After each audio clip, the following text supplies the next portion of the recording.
Hello student, अब आज हम लोग पढ़ेंगे बायोलॉजी ऑफ बिहेवियर में रिसेप्टर्स क्या होते हैं, इफेक्टर्स क्या होते हैं।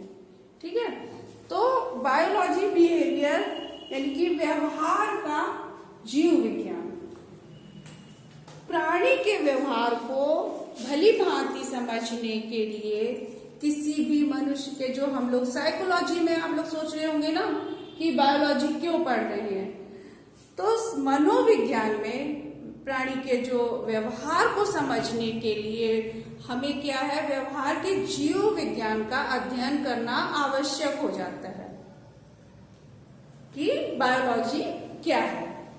जब किसी भी प्राणी को कहीं से भी उसकी ज्ञानेंद्रियों के सामने जब कोई उद्दीपक प्राप्त होता है, उद्दीपक आपको बताया था ना, कोई भी वस्तु, व्यक्ति, कुछ भी हो सकता है, कोई भी उद्दीपक प्राप्त होता है तो वह उस उद्दीपक के प्रति क्या करता है, प्रतिक्रिया करता है, रिस्पॉन्स करता है।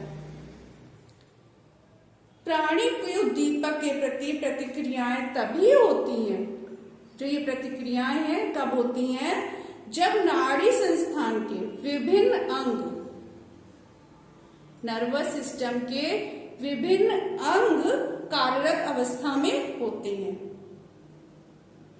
अब ये नर्वस सिस्टम विभिन्न नर्व्स का एक संगठन या समूह है। नर्वस सिस्टम क्या है? नर्वस सिस्टम विभिन्न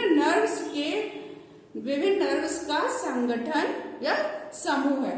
नाड़ी संस्थान से संबंधित असंख्य नाड़ियां, नाड़ी संस्थान से संबंधित असंख्य नाड़ियां क्या है, जाल की तरह संपूर्ण शरीर में फैली हुई हैं।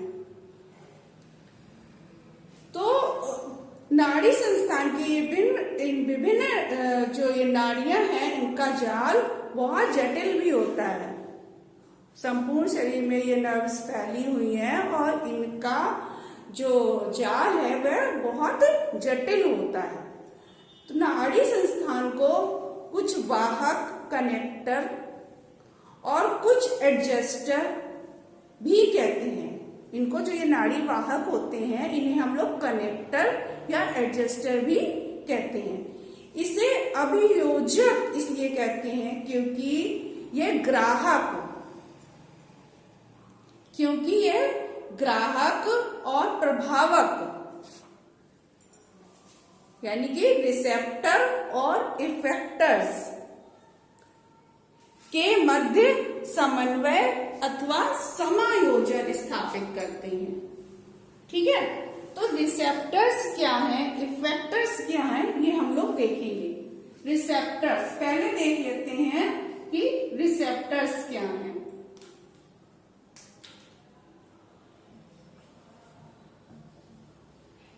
रिसेप्टर्स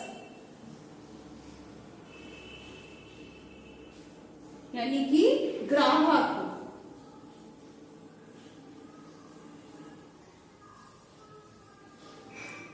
ग्राहक क्या है, रिसेप्टर्स क्या है?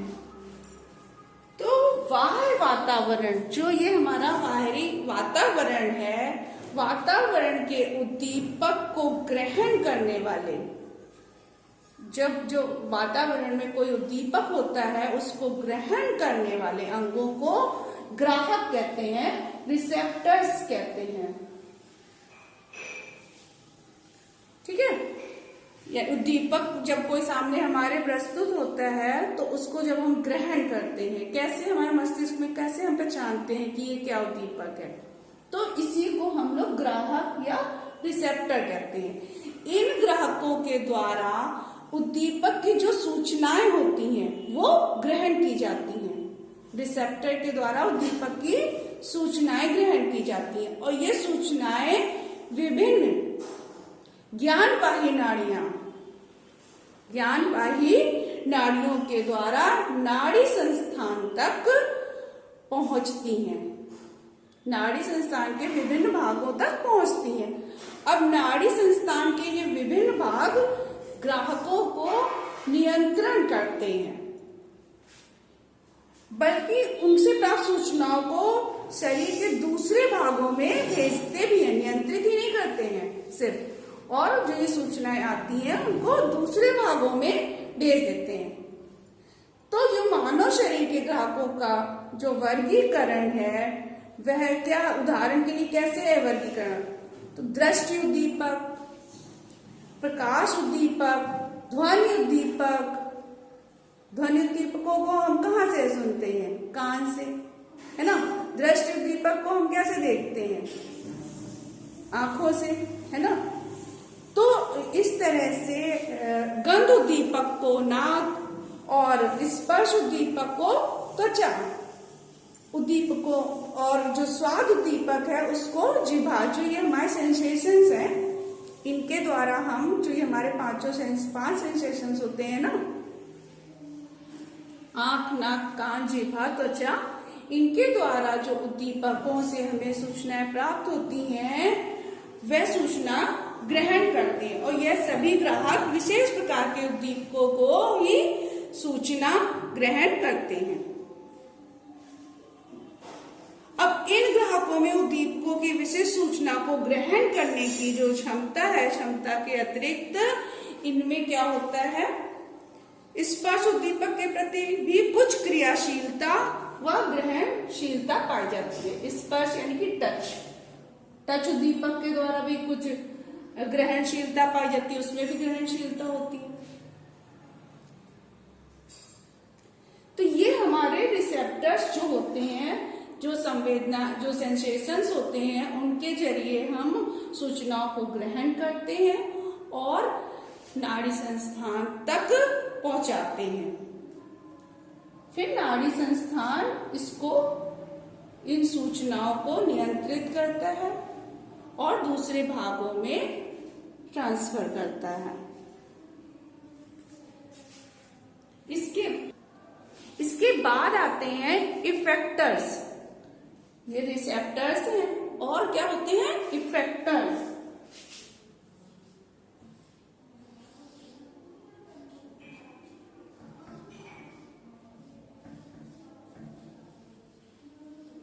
इफेक्टर्स यानी कि प्रभावक।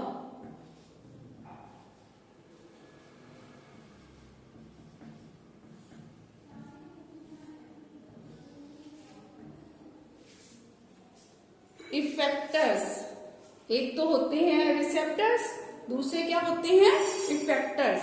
इफेक्टर्स क्या होते हैं कि प्रभावकों का जो अध्ययन, व्यवहार को संपन्न करने की प्रक्रिया, जो व्यवहार हमको सूचना मिलती है, पहले तो रिसेप्टर्स हमको सूचना देते हैं, फिर जब हम व्यवहार को संपन्न करने की जो प्रक्रिया होती है वह प्रभावकों द्वारा की जाती है। और जो ये प्रभावक होते हैं ये मुख्यतः दो प्रकार के होते हैं। इनको दो वर्गों में, प्रकार के लिए दो वर्गों में विभाजित करते हैं। तो वो दो वर्ग क्या है, मसल्स। जो ये इफेक्टर्स हैं, इफेक्टर्स में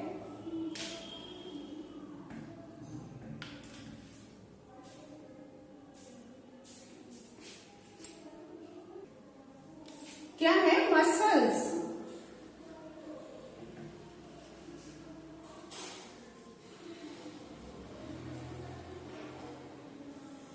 यानी कि मांसपेशियां।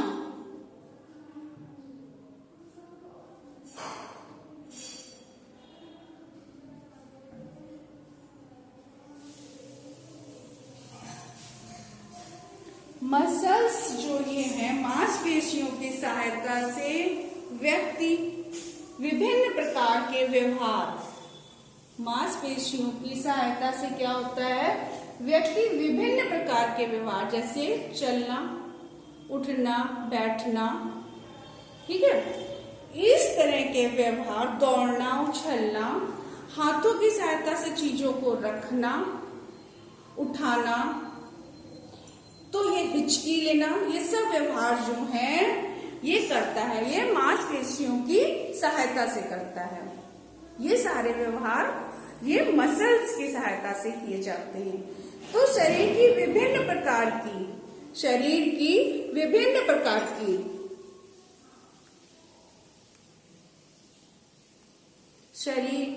ये विभिन्न प्रकार की जो गतियां हैं वो इन्हीं मांसपेशियों के द्वारा संपादित होती हैं। अब इन मांसपेशियों के भी कई प्रकार होते हैं। मांसपेशियां जो हमारे बॉडी में होती हैं वह कई प्रकार की होती हैं। उसमें से कितने कैसी होती हैं? धारीदार मांसपेशियां, धारीदार मांसपेशियां,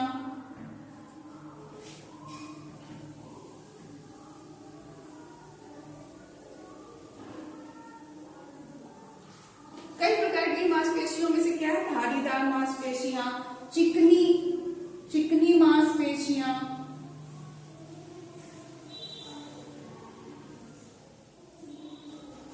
चिकनी मांसपेशियां, हृदय की मांसपेशियां,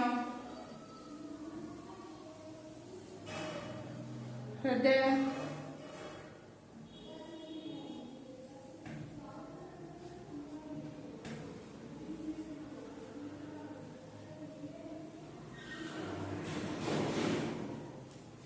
ठीक है। तो ये मांसपेशियां भी हमारी अलग अलग टाइप्स की होती हैं। उनमें से है धारीदार मांसपेशियां। इस प्रकार की मांसपेशियां क्या होती हैं? धारीदार मांसपेशियां ये ऐच्छिक मांसपेशियां होती हैं, ये ऐच्छिक मांसपेशियां होती हैं। और इस प्रकार की मांसपेशियां विभिन्न आकार की होती हैं और लंबी होती हैं। जो ये धारीदार मांसपेशियां हैं वह विभिन्न आकार की होती है और लंबी होती है, ठीक है। ये रेखाएं एक दूसरे के बाद काली, सफेद इस प्रकार के क्रम में होती है। चिकनी मांसपेशियां क्या होती हैं? यह अनैक्षिक, चिकनी मांसपेशियां क्या होती हैं? यह अनैक्षिक मांसपेशियां भी कहते हैं। इनका आकार क्या होता है? छोटा होता है। चिकनी मांसपेशियों का आकार छोटा होता है। और इन्हें अनैक्षिक मांसपेशियां क्यों कहते हैं? अनैक्षिक मांसपेशियां इसलिए कहते हैं क्योंकि ऐसे व्यवहार और क्रियाओं से संबंधित होती हैं जिनके लिए व्यक्ति प्रयत्नशील नहीं होता है, जिनके लिए व्यक्ति प्रयत्नशील नहीं होता है, या ये मांसपेशियां स्वतः चलती हैं। जो चिकनी मांसपेशियां हैं ये स्वतः क्रिया करती हैं, स्वतः चलती हैं। जैसे क्या होता है? पलक का झपकना, पलक का झपकना अपने आप ही होता है, ये अनैक्षिक क्रिया है, यह स्वतः होती है। जैसे और है सांस क्रिया, जो सांस क्रिया होती है यह स्वतः ही होती है। तो इससे संबंधित जो मांसपेशियां होती हैं वो चिकनी मांसपेशियां होती हैं। अब तीसरी क्या है? हृदय की मांसपेशियां। तो इनके नाम से ही पता चल रहा है कि ये मांसपेशियां हृदय में होती हैं। ये मांसपेशियां जो स्थित होती हैं वो हृदय में स्थित होती हैं, हार्ट में होती हैं। कार्डिक, हार्ट या कार्डिक मसल्स कहलाती हैं, इन्हें कार्डिक मसल्स कहते हैं। तो यह मांसपेशियां धारीदार मांसपेशियों के ही समान होती हैं। हृदय की जो ये मांसपेशियां, कार्डिक मांसपेशियां जो होती हैं ये धारीदार मांसपेशियों के समान होती हैं। परंतु क्या है, इन हृदय की इन मांसपेशियों की रेखाएं समांतर नहीं होती हैं।